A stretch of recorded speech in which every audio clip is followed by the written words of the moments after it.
Can you rebuild a spine disc with regenerative medicine?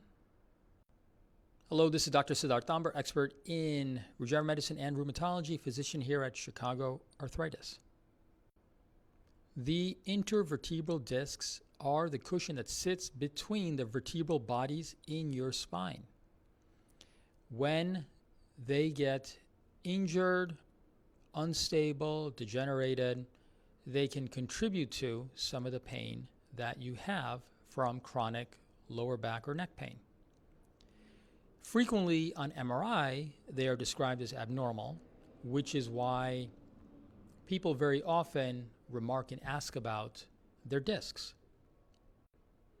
In someone that has degenerative disc disease, that means a disc has been chronically worn out. The disc itself is not actually causing the pain.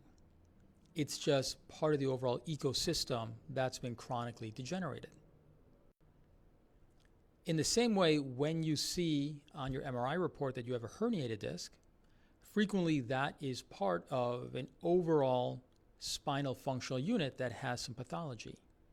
Namely, that some of the ligaments have gotten weak over time. That's then letting the disc move in and out more than it should, which can then sometimes contribute to pressure on the nerves.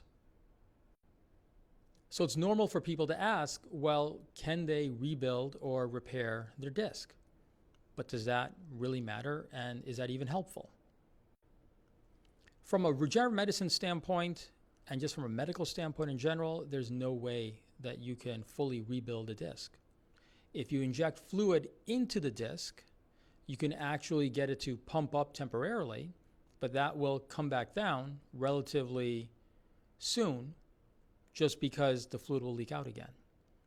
There are folks who will utilize cells, including platelets or bone marrow, so sometimes treat tears in the discs, but that's not always what's causing your pain.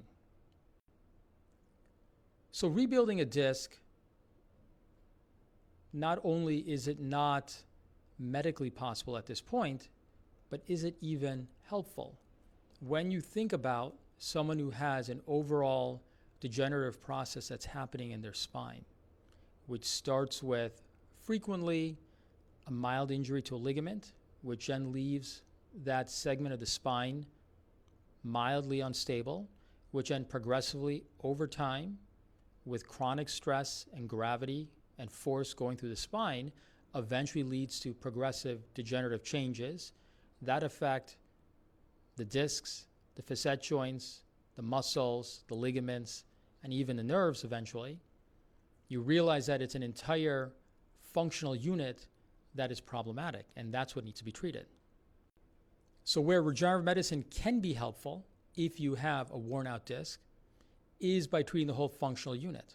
So for example, utilizing your own blood platelets to treat the ligaments that have been chronically strained and weakened, the facet joints that may be arthritic and inflamed, a irritated nerve as well, and overall to support the overall functional unit, which will overall reduce the inflammation and irritation around the nerves or the facet joints, improve the instability in those segments and those ligaments, which will then lead to less pain, better function, and better quality of life.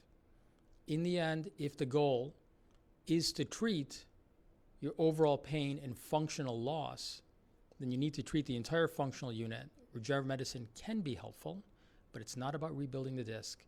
It's about overall improving the entire functional unit and the structures involved.